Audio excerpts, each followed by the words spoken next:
On Seinfeld, the initial approval chain was short. I pitched it to Jerry in my office. Jerry called Larry and held up the phone so Larry could hear it coming off the monitors. Larry liked it, and for the moment, I was done.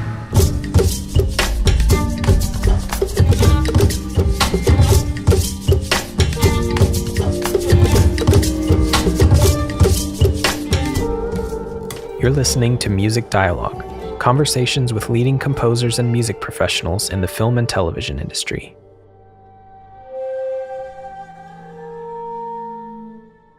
Hi, I'm Nick Johnson.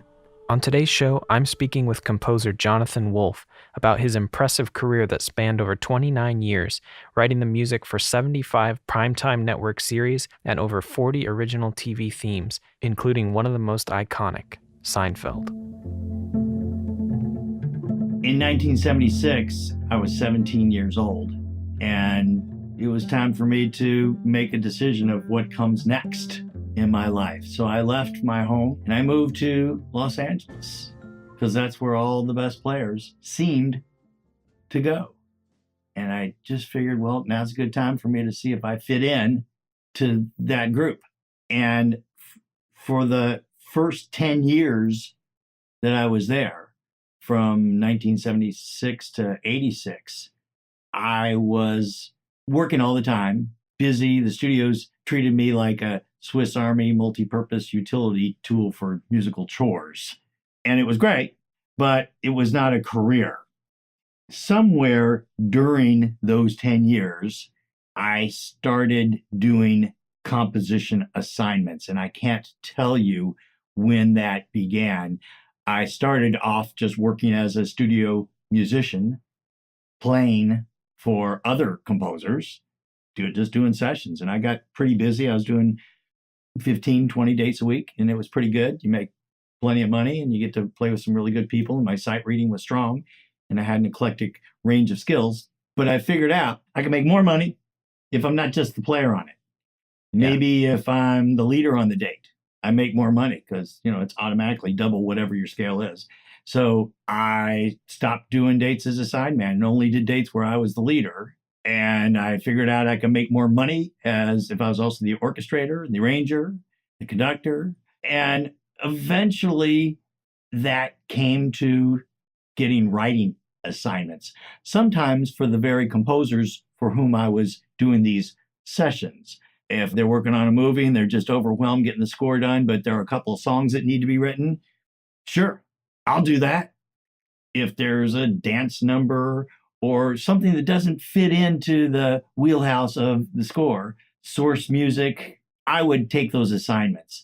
And I had a couple of steady gigs during those chores years. I was doing the pre-production music for a TV show called The Love Boat and another one called Fantasy Island. And on each of those shows, Love Boat I did for 7 years. Fantasy Island, I think 4.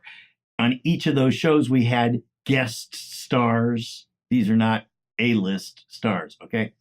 And every week they'd come on, somebody would sing a song or do a dance. And that was my job, was to arrange it, record it, deliver it to stage with the artist, make sure everybody's happy. At some point, I was starting to also supply music for other parts within the show. There were basic sets on The Love Boat, for example, where there was always music playing in the background. So those kind of assignments happened. But it wasn't until 10 years later that I decided, this is great, I'm making money, I'm busy, and people have really been supportive. They have shown confidence in my abilities and faith in my professionalism and enabled me to work all these years. And I sent letters, because there was no email, letters with stamps and envelopes to all these people who had been so kind and generous and supportive. And I thanked them and said, now stop that. I am no longer available for those assignments. I am a composer.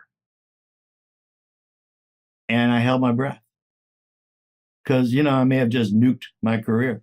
But it did. That's not what happened, Nick. It was like magic. All these little toggle switches flipped. And these folks who kind of shrugged and said, well, that's too bad, he's a good utility guy, started calling me to write their songs and create their special material and write theme songs for these shows for which I formerly was just doing chores. That year was 1986, and I started my company as part of that campaign. I had sold everything I owned. I owned 2 houses that were both full of studio gear. It had become clear to me that there were certain clients for whom a guy working out of his home was never going to get the big bucks. So I sold both of the houses, I sold all the gear, and bought a building in Burbank, California, right on Burbank Boulevard, right in the heart of all those studios at the time, and created for myself what I really wanted, a place where I could create great music using only the best gear and the best musicians and singers in a beautiful space. And since no one was hiring me for that, I built it for myself. And that's when I sent that letter out. I said, included in the letter was, here's my address. Come see me. Let's do business. You wrote the music for Married with Children. This show went on to run for 11 seasons, which is pretty massive. How did you get hired on this show? What a fun job this was. I was not on all 11 seasons. The boys, Ron and Michael, who were the writing geniuses behind Married with Children, did not particularly like music on television. There was only one rule for Married with Children, and that rule was, is it funny? It didn't matter if it was, in character for the characters or had any continuity or if it violated the rules of physics or time. They didn't care about any of that stuff. Is it funny? And in their opinion, they told me this, music just seems to take away from the funny stuff our actors are saying. And nobody, I said, none taken. It was the era of We Are the World. Remember that, Nick? Yep. Now, it was a lovely song and a good cause. And everybody who was hip and cool and happening today and who was at the Grammys that year sang on We Are the World. But if we're going to be honest, we got a little sick of that song. You couldn't go into a gas station or a bathroom or a grocery store without hearing that song. And Married with Children had a little job to do, which was later taken over by shows like South Park. And that was to lampoon segments of society that took themselves too seriously. So Married with Children, in their style, decided we're going to lampoon We Are the World. And they hired me to write the song. And they invited all those folks who did not get invited onto We Are the World. These were all legends, rock and roll giants, gods of rock and roll. They were at Woodstock. But now they're all broke because their accountants took it all or their alimony payments or whatever, and they'll work for scale on Married with Children. And I wrote a song about that. Wow. It was brutal. Oh, it was awful, and they just loved it. Remember, no extra credit for subtleties on Married with Children. So I wrote this awful song. It's just horrible. Please send money. We can't even afford to play golf. Because they're old. These are all jokes about bursitis pills. And anyway, I wrote this song, and they brought on all these legends, and it was supposed to be a one-time assignment, Nick. Just I was there to write the song, do the week, and be done. Okay, fine. We had such a good time. Everybody loved it so much that at the end of the episode, they just said, no, you're not leaving. We now want a music guy. We want you. And so I stayed on to the show till the end. By the way, that song, it's on the internet everywhere. It's on YouTube. It's called We Are the Old. And it's easy to find. And it was kind of fun. And that was my introduction to Married with Children. And from the Married with Children camp sprang a bunch of other shows. The writers on Married with Children all went on to do get their own deals. Just from the success of being a writer on Married with Children. So it was a good jumping off point for me. When you continued on that show, were you writing underscore or more songs? No underscore for this show. It was gags And sometimes they would create scenarios just for me, a dream sequence, a fantasy sequence where, I don't know, Bud is a ballroom dancer now. So there's ballroom music. Or, Buck the dog is in doggy heaven and there need to be singing angels. Things like that. It was just ridiculous. There were a couple of times when I'd get a call from editing saying, well, we cut out a scene and now we're 17 seconds short. You want them? And I'd say, sure, I'll take them.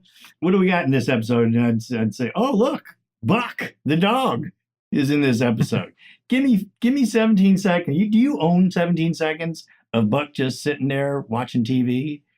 And the editor said, yeah, I can make that happen. I can do a back shot of the TV and then Buck's in there. Okay, I got it. And I'd show up at the mix with 17 seconds of a retail Happy Voices commercial for doggy condoms. Or something ridiculous. And the stupider it was, the more they liked it. So, I got paid for this, Nick. This is crazy. Yeah. And there was plenty of money in the budget because they had never really chewed up their music budget. I mean, they spent a lot of money on that theme, Love and Marriage, which I famously did not write. Sammy Kahn wrote that. And so it was assignments like that I would do. And they'd find ways of, having a bad marching band that Al would fall into. Oh, by the way, on We Are the Old, Al Bundy, Ed, pretended to be an old rocker so he could, hang out with the rock stars.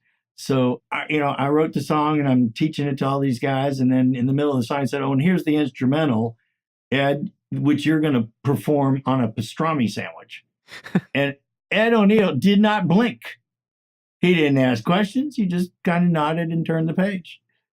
This was the level of professionalism we had there. Any other actor in the world, would have said, well, what do you mean by that? Yeah. He just figured, okay, we'll figure that out when we get to it. And what he did was he held this pastrami sandwich up to his face and the meat's falling out and stuff. And he blows into it like it's a harmonica and he grunts the melody. And it was just so Married with Children. I just loved working on that show because they didn't care. They were not too proud to be ridiculous. Sounds like I followed suit. Seinfeld is regarded as one of the greatest and most influential television shows of all time. The theme song is one of the most recognizable themes in television and used some extremely creative and unique sounds as instruments. Can you tell me the genesis of this main title theme? I got a phone call from Jerry Seinfeld. And I said, Jerry who? And he described to me in this phone call the following sound design problem. It was not really a music issue. It was a sound design issue. He envisioned the opening credits of his show, at the time it was called The Seinfeld Chronicles, to center on Jerry performing stand-up comedy relating to the storyline of the episode. Plus, he wanted a catchy, recognizable signature music theme that would play along with his comedy monologue. I didn't know Jerry at the time, but I had nothing to lose. So I said, Jerry, that sounds like a recipe for an audio conflict. TV theme music in the late 80s was mostly melodic, a lot of sassy saxophone and silly lyrics. Guilty. I did a bunch of that. But that was not going to work here. I needed to avoid creating that audio conflict with Jerry's voice because we really need to hear the audio of his stand-up material. So I watched some of his comedy material and noticed that Jerry's delivery has a unique, funny rhythm to it. The way he moves, the pacing of his words, phrasing, inflections, has a musical quality. And I based the rhythm of the Seinfeld themes on what appeared to be the rhythms of his speech patterns and his movements. I put different clocks on it, and the one that seemed to work the best was about 110. Jerry's voice became the melody of the theme. Every time he did a different monologue, it was a variation on the theme.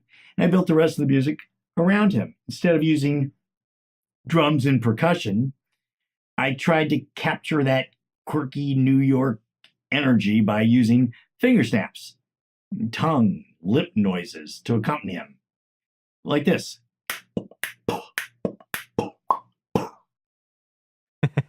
When I pitched it to him, that got his attention because in 1989, that was from Mars. But the organic nature of these sounds, the human nature of them, helps them to blend well with the human nature, the organic nature of Jerry's speaking voice. Now, that prominent bass line of the Seinfeld theme is fundamentally in an audio range that does not compete with his voice. At the time, slap bass had not yet enjoyed celebrity status as a solo instrument. Primarily, slap bass was a groove element in funk music. So using it as a lead instrument gave the music a quirky sound. It became a sonic brand for the show. Now, the music of it, the Seinfeld theme is 10 parts whimsy and 1 part music. The bass line itself is so basic and so simple and so sophomoric that it does not require 4 beats to the bar, doesn't even require meter. It can stop and start to allow for Jerry's jokes and audience laughs. It was modularly manipulatable like Lego music so that I could architect the music to match the timing of Jerry's lines. His stand-up comedy was different every episode, obviously. So the theme music timings had to be adapted each week to fit his routine. And so I recreated the recording of the Seinfeld theme elements for each of those monologues. You continued to write music for Seinfeld for almost 10 years then? Yeah, I was on every episode of Seinfeld, Sacramento. You also wrote a very memorable theme song for Will and Grace. When I hear even a second of that, I immediately know what it is. Well, thank you. What's the story behind creating this main title theme? Just as Seinfeld had a technical requirement that needed to be met for sound design, there was a technical issue with Will and Grace.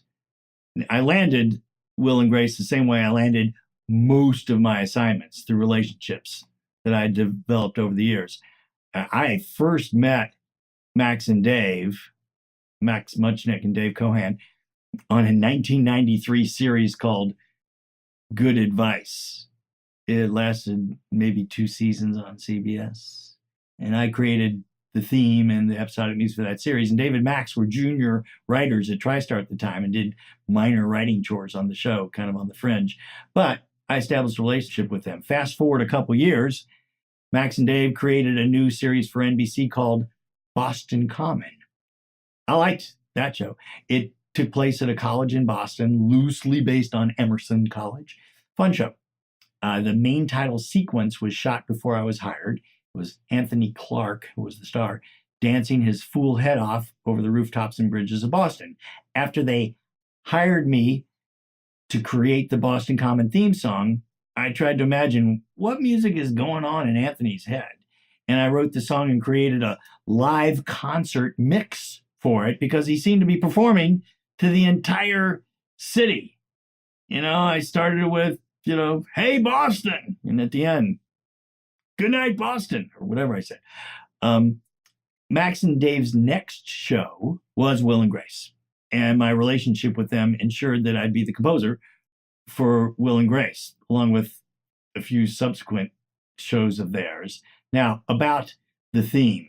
These guys, they had a habit. They would call me from editing and say, we know we owe you a cut today because we mix tomorrow. But we're really tied up in editing this particular episode of whatever it was, Boston Common. A lot of dialogue. We need extra time in editing. You're not getting a cut, sorry. And I would say, that's okay. I get paid the same whether you give me 2 weeks or 2 days or 2 hours or none at all to do the music. There will be music on the show. It'll be great. I'll see you at the mix. Oh, thank you. We love you. Mwah. And this would happen with some regularity. So when Will and Grace started up and I was getting these 50-page scripts for a 22-minute sitcom, that's more words than will fit in 22 minutes. So, guys, can we be practical here? I'm never getting a cut. You're going to stay in editing until the last nanosecond and then go straight to the mix. Is that fair? And they go, yeah, that's that. Yeah, that's about right. So I said, how about we approach this efficiently? Since I'm not going to have time to write for orchestras or bands or singers or trumpets or whatever, how about I play piano? I'm really good at playing piano. I can make stuff up. I lean my head over the keys and music falls out onto them. And I can improvise in real time your show in 22 minutes. And I said, okay, how's that work?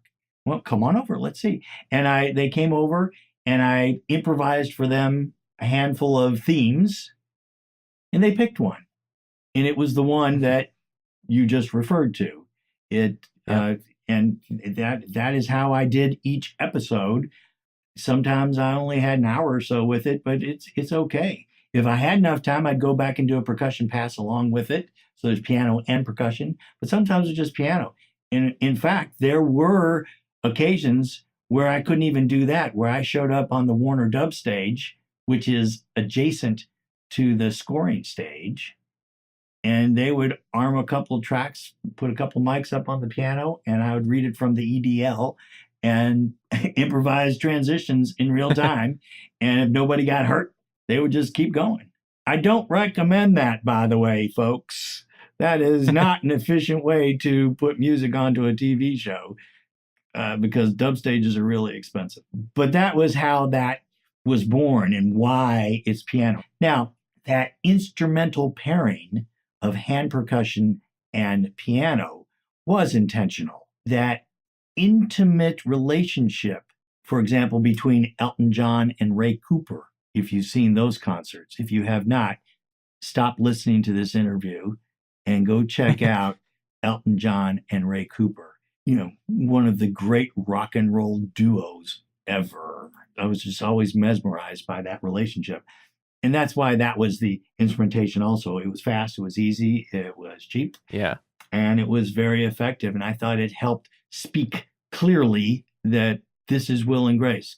Get your head out of the refrigerator. Come watch. I really like that. That's something that Dan Folliart mentioned too, that you were trying to let people know to come in and watch this show. Yeah. That's one of the jobs of a good theme. A good TV theme does have Pavlovian powers. It's not always, you're not always able to do that because, Nick, I'm sure you're familiar with the multi-layers of the approval process. Oh, yeah. And how it sometimes splatters on us post guys.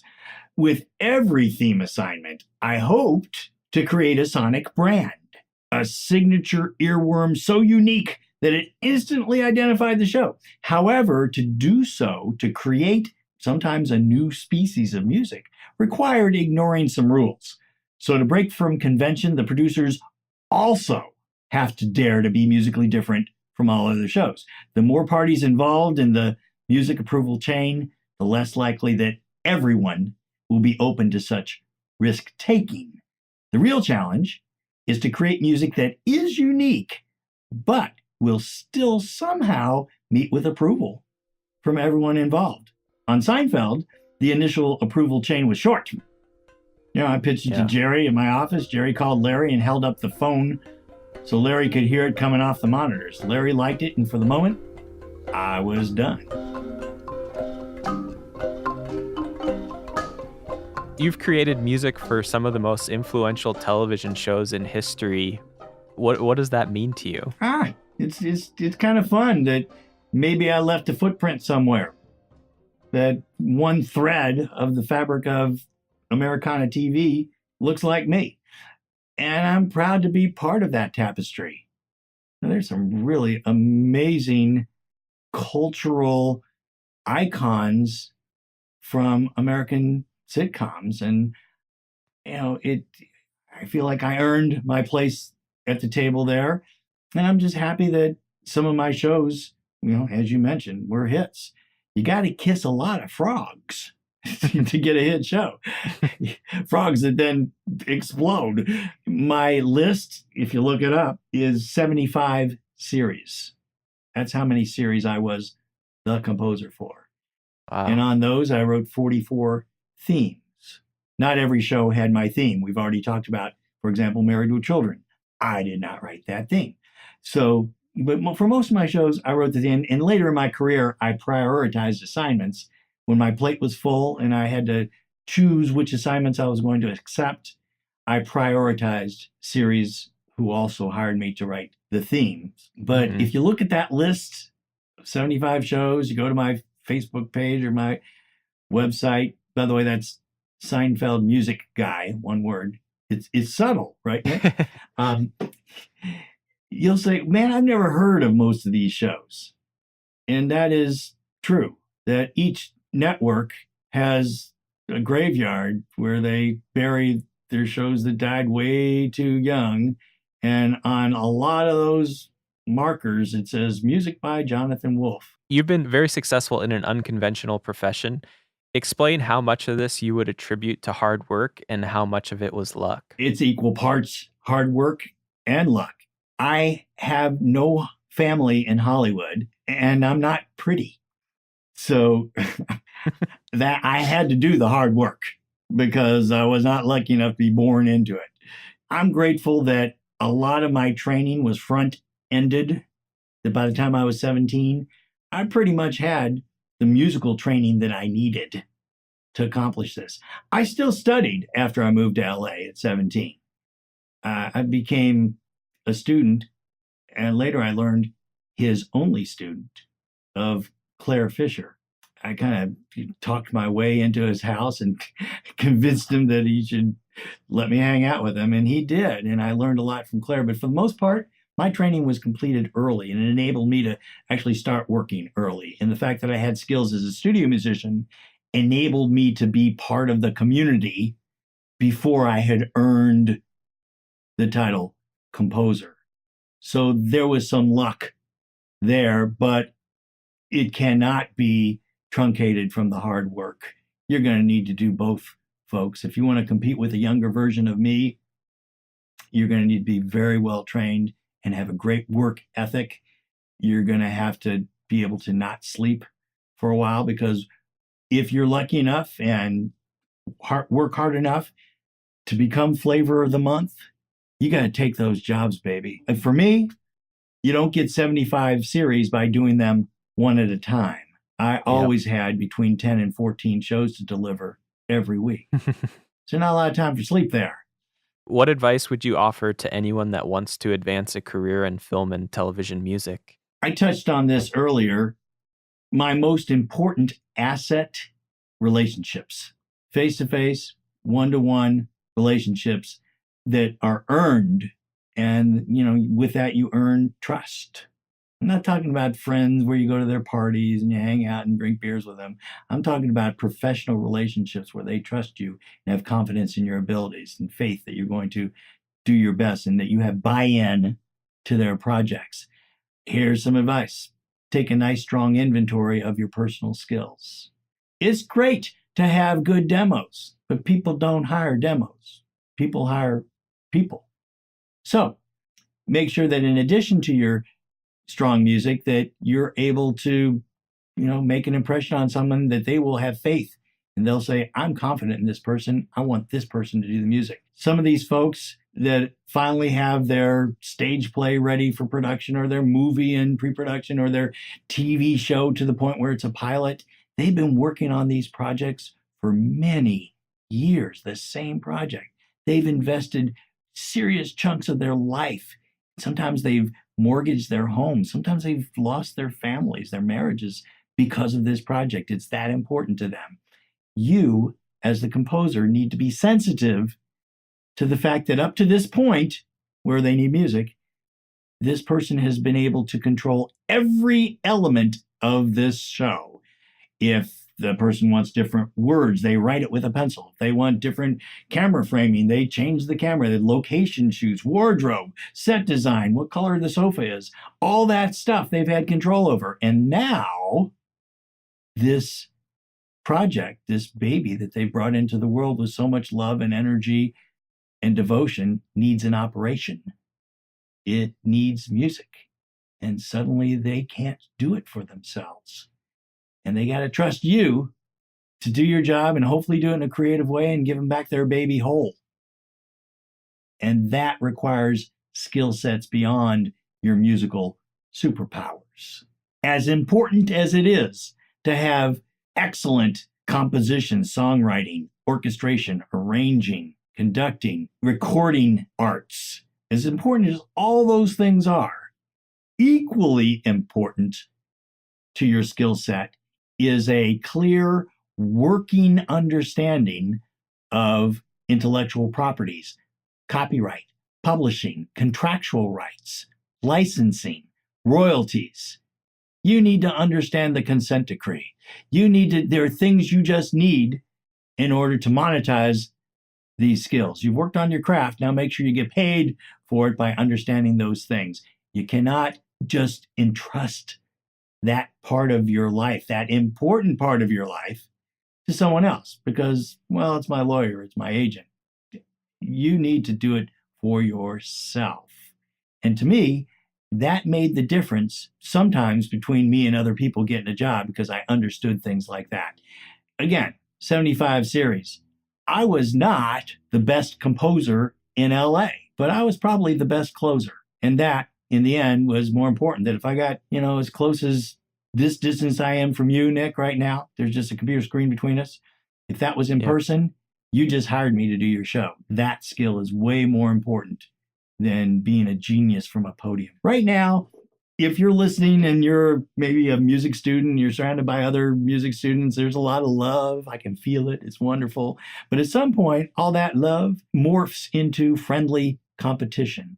And each of you will need to find a way to distinguish yourself from the herd. And being the best is nice, but it's not a strict meritocracy out there. Being the best is not a guarantee that you will ascend that slippery slope to success as a music composer. You got to find other ways to make sure that you stand out from the rest. What does an average day look like for you today? I retired in 2005. My wife and I, we were having way too many kids, and it was clear that my family needed me more than Hollywood needed more of my music. So we picked a date. This was in 2000 or so. We picked a date. We picked 2005 and told everybody. I told the people at my company. I told my clients. I told the musicians that worked for me. Everybody knew Wolff turns into a pumpkin in 2005. And that's the date that I went into Hollywood witness protection and was relocated back to Louisville, Kentucky, where I lead a fairly quiet life. At first, now 2005, you're probably good at math, Nick. So you probably have figured out that those kids are now grown. Yep. They don't need me 24/7. So my years of being a full-time stay-at-home dad, PTA room parent, sports coach, volunteer, field trip chaperone, those are gone. Now it's just embarrassing if I show up at school and saying, "Ooh, can I hand out glue sticks?" Dad, I'm 21. So now I give lectures. I travel all around the country giving master classes and lectures and concerts. And sometimes there's combinations of them. I talk from the piano sometimes. I speak at a lot of law schools, talking about some of those components that I mentioned earlier. And at the moment, I'm flavor of the month as a college lecturer. So I do as many as I want. And so that's kind of what my day is. I answer emails and phone calls, and I arrange the dates and the travel arrangements for my performances. I also do corporate engagements to go and pretend to be a seminar, but it's really entertainment. I play songs and tell stories and show scenes and themes on the video and discuss them. And it's mostly entertainment. So that's what I do now. And you can get a taste of that by going to my Facebook page, give it a like. It's a Seinfeld Music Guy. And when I'm alone at home and nobody's there to discipline me, I turn on the camera and I say a few words about what's on my mind. I play the music that's playing in my head and I post it on Facebook. And cool. It seems to be a popular thing. Thank you so much. It was really, really great to hear all these amazing stories from your career. Thanks, Nick. Hey, thanks again for listening. That was a conversation with composer Jonathan Wolff on his impressive career and writing the themes and scores for shows like Seinfeld, Will and Grace, Married with Children, and many others. You can learn more about Jonathan at his website, SeinfeldMusicGuy.com, or you can find him on Facebook at Seinfeld Music Guy. And if you liked what you heard, please subscribe. And if you'd like to follow me on Instagram, I'm at Music Dialogue. All of the music used in this episode was composed by William Ryan Fritsch, and you can find out more about him at WilliamRyanFritsch.com. Thanks again, and see you next time.